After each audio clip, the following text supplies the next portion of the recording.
Me voilà reparti pour un nouveau voyage en Île-de-France.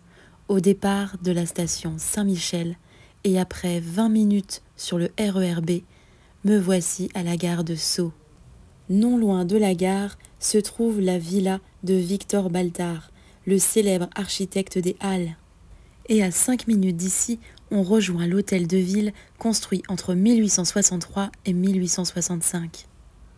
J'arrive dans la partie piétonne de la rue de Houdan. Bravo à la mairie pour cette initiative. Voyez comme c'est plaisant de s'y promener et de profiter de ces commerces sans aucune voiture. Et j'arrive au cœur de la ville avec l'église Saint-Jean-Baptiste et juste en face, l'ancienne mairie et la halle du marché. Cette dernière a été réhabilitée en 2003 en restituant l'esthétique de l'ancienne halle de 1889. Et de part et d'autre de cette halle, on peut admirer différents points de vue sur l'église Saint-Jean-Baptiste. Voyez comme c'est beau. Et juste à côté des halles, le jardin de la ménagerie. Je poursuis ma visite dans les rues pleines de charme et de caractère de Sceaux. Sachez que la ville compte 20 488 habitants. Et au bout de cette rue, on se trouve devant la maison Pallois. Célèbre à la Révolution pour avoir organisé la démolition de la Bastille, installé à Sceaux, il utilise les pierres de la Bastille pour construire sa maison. Le centre-ville de Sceaux est particulièrement séduisant, comme vous pouvez le voir. Et regardez, au bout de la rue, on aperçoit le petit château, édifice de style classique, construit en 1661. C'était la résidence des convives de Jean-Baptiste Colbert. Il abrite aujourd'hui le musée du Grand Siècle. Je poursuis ma promenade dans le reste du parc de Sceaux.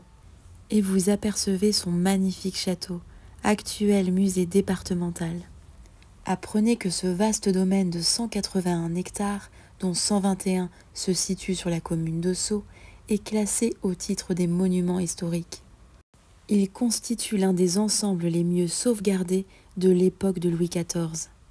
Aussi, il abrite les monuments conçus par Colbert en 1661, les jardins dessinés par Lenôtre et les décors du peintre Charles Lebrun. Bref, que de grands noms, que des grands maîtres dans leur domaine. De plus, le parc de Sceaux est labellisé Jardin remarquable. Je m'approche de l'orangerie construite en 1686 par Jules Hardouin-Mansart pour le fils de Colbert. Et voici les écuries du domaine. Construites au début des années 1670, elles ont été restaurées en 2006 pour devenir un espace d'exposition. Et voyez la beauté de ce petit chemin. J'adore. Il mène d'ailleurs au pavillon de l'Aurore. Construit en 1672, sa coupole est signée Charles Lebrun. Et voyez, mon cheval blanc m'attend pour me reconduire à la gare de la plus délicieuse des façons. Bon, il ne va pas pouvoir monter les marches, donc je me sacrifie. Je valide mon pass. Au revoir Sceaux et bonjour Paris. Alors, qu'avez-vous pensé de Sceaux? Abonnez-vous pour plus de découvertes en Île-de-France.